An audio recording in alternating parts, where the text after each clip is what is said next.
Holy crap, guys. I just got back from TIAA Bank Field at an all-time Jaguars game.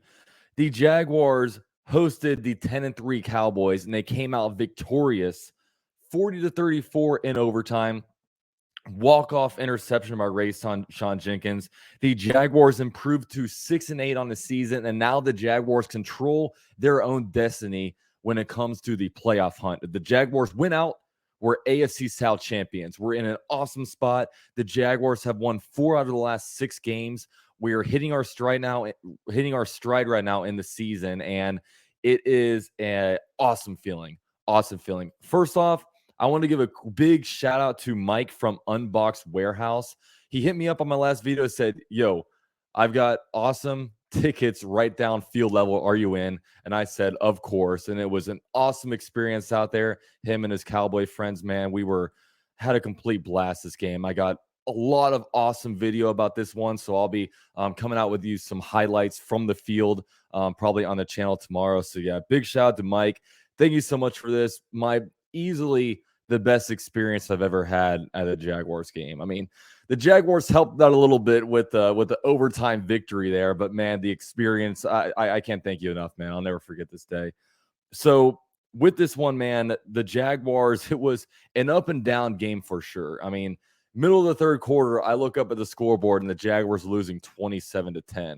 You know, it's definitely not with Trevor Lawrence at quarterback. At this point, I'm never going to count ourselves out. But you know, when you're looking up there and you're down 17 in the middle of the third quarter, you're not in the best of moods that the Jaguars are going to make the comeback. But slowly but surely, the Jaguars finished electric. They finished the game on a 30-7 run, and you know there were some lead changes in there. The Jaguars, got the ball back down 3 points with 1 minute and 1 second left.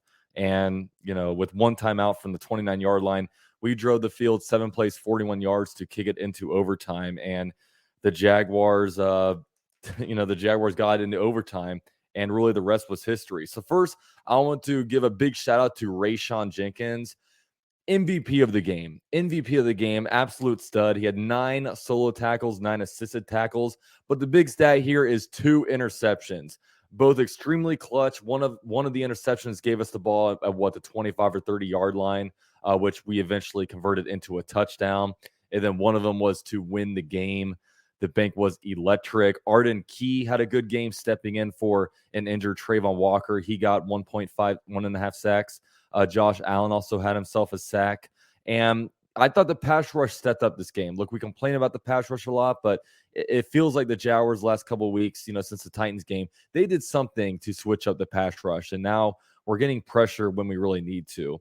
And look, with our defense, man, they don't have to be elite. And the defense was far from elite this game. What was the final score? The Cowboys had 34 points. Look, when you give up 34 points on defense, that's not a great defensive day. However, you know what they did? And this is kind of what I've been saying. Like, the Jaguars defense doesn't have to be elite, and they can give up points. But you know what they need to do is they need to get big plays, whether it be sacks. The Jaguars, 3 sacks on the day. They got interceptions, 2 interceptions, 1 to win the game. They got their turnovers. And at the end of the day, I was at the game, and, the Jaguars were up 4 points. I'm like, they need to if they stop them here, the Jaguars win. And, they went down there, and the Cowboys scored a touchdown with 2 minutes left in the game or something. And I was sitting there like, man, how could we get this up? But then, what I realized? I'm like, you know what? Good NFL teams, like NFL teams all over the place every year, like they do this. Their lead changes, they're down, then they're up, especially in between games with good teams, with good offenses. They go punch for punch. And all I wanted is that the Jaguars got the ball last. I just wanted the Jaguars to get the ball last, because one thing that we've seen out of Trevor Lawrence now is the dude can drive the field. The dude can put the team on his back and be clutch. He has developed that clutch gene in the second half of this season. And, I knew that, look, if there's Trevor Lawrence back there, he has a chance. And, with the defense, they just need to be good enough. They just need to get big plays. They need to get 3 and outs. I mean, the interception came at the most clutch time, and the 3-and-out came at a clutch time. After Trevor Lawrence had the bad fumble, defense went out there and 3-and-out of them, and that was huge. Even forcing an incompletion to where the Jaguars were able to hold on to a timeout, which came in very clutch. So, with that said, offensively, 503 total yards on the day. And Trevor Lawrence definitely wasn't perfect this game. I'm not going out here and being like Trevor Lawrence, perfect game. Because, look, Trevor Lawrence had his struggles, He had a really bad interception. He had a really, really untimely fumble. But you know what makes up for that, for those mistakes? Throwing for 318 yards and also throwing 4 touchdowns in there. Having a game-tying drive the way he did to give the team an opportunity for overtime. He was spectacular. He is exactly where we want him to be. Today it was almost good to see that he wasn't perfect and we were still able to win, through him throwing the ball. So, great fun game by Trevor Lawrence. Made some good, tough throws when he needed to. The run game got going this game. ETN, 19 rushes for 103 yards. It was kind of scary early on. ETN had the fumble, very bad fumble. And then now we're seeing that trend with ETN. He doesn't have great ball security. And, I can come away from this game saying, look, ETN, good game on the ground, 103 rushing yards. Luckily, the fumble came in the first quarter instead of like the fourth quarter because, we've had instances where his fumbles have lost us a game, but he's got to develop ball security because you can be a great running back, but if you have fumbling issues, that is going to knock you down several pegs because you have to trust, the easiest, the time where you're most prone to turnovers is when you're putting the ball through the air. When you're on the ground, it's supposed to be steady, it's supposed to be safe, but if you're putting the ball on the ground, that's not good. So hopefully he can come out of that. And we'll see. We'll just have to see what time. Do the passing. Also rushing Agnew 3 rushes for 52 yards. So he put a good game on the ground on some of the reverses. Huge shout to Zay Jones, man. Zay Jones absolutely showed up. 6 receptions for 109 yards. He threw for 3 touchdown passes. Excellent stuff from Zay Jones. It was he stepped up and he's playing his best football too. And you love to see it out of him. So also Christian Kirk, 6 receptions for 92 yards. He now has 966 receiving yards on the year. So he only needs 34 more receiving yards for 1,000-yard seasons, which would be a career year for him. It's also a career year for Zay Jones already. Evan Ingram, 8 receptions for 62 yards. Big play by him was the play to be able to get out of bounds and stop the clock. That was just, he's not like built like a tight end, a big, powerful tight end, but, he powered that dude to be able to get out of bounds and, big credit to him. Marvin Jones had a drop or two. I think he had one big drop on the game-winning drive, but he wound up putting up 2 receptions for 17 yards, including a touchdown catch. So shout out to him. Another guy I want to give a shout out to is kicker Riley Patterson.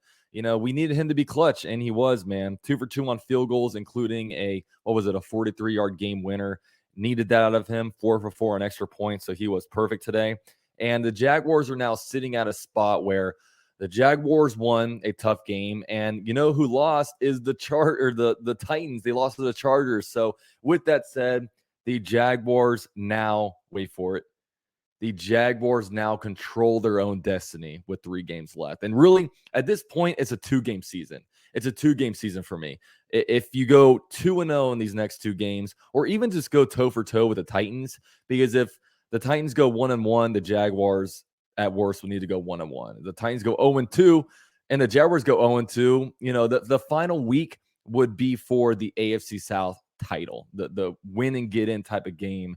And oh my gosh, that is just such an awesome opportunity to be in. It's an extra playoff game in the bank, and for the opportunity to host another one the next week at the bank. So awesome stuff, man. Awesome stuff. The Cowboys are now 0-2 in Jacksonville they're playing here for the first time in like 16 years. And the Jaguars actually snapped their 20-game NFC losing streak. Terrible, terrible streak that it's so awesome to snap. And the Jaguars, like I said, man, we are playing our best football we've played right now. And the Jaguars are a team that, look, I watched the Ravens the other day. I see the Patriots play, even the Jets or even like the Titans. Look, Jaguars are a tougher, like teams would rather draw all those aforementioned teams than the Jaguars right now. The Jaguars are playing great. They have a quarterback that is, I'm not going to say is a top 5 quarterback, but right now, since week 9, he's playing like a top 5 quarterback. It's hard to find quarterbacks playing better than Trevor Lawrence right now, making some of the throws that Trevor Lawrence is making. And just collectively, we have wide receivers playing at a really good playing really good. We have our offensive line playing pretty good. We have, defense not great, but they're making clutch stops when they need to. A bunch of stuff is moving good right now for the Jaguars, and it feels like we're in a good spot. So, this isn't the same old Jaguars. I went into this one actually expecting a win because of all that was going on. I can't believe that I'm expecting to beat a 10-3 football team, but here we are. We have it's an exciting time right now, guys. It's an exciting time. 3 games left in the season, and the Jaguars are in the AFC South division title hunt. Oh, it feels so good, man. It feels so good. So with all that said, man, I'm going to be dropping my I have a bunch of video from the game where I was. So I'll be dropping the highlights probably tomorrow. I'll edit it up tonight, post it out tomorrow. I went home from, the game and I'm like, we won. I'm pushing out the content, man. I'm pushing out the content, man, because I am just high on the Jaguars right now. And it's, I can't stop smiling. That's for sure. But let me know what you guys think of the game. Drop a like for me on your way out. Go Jag.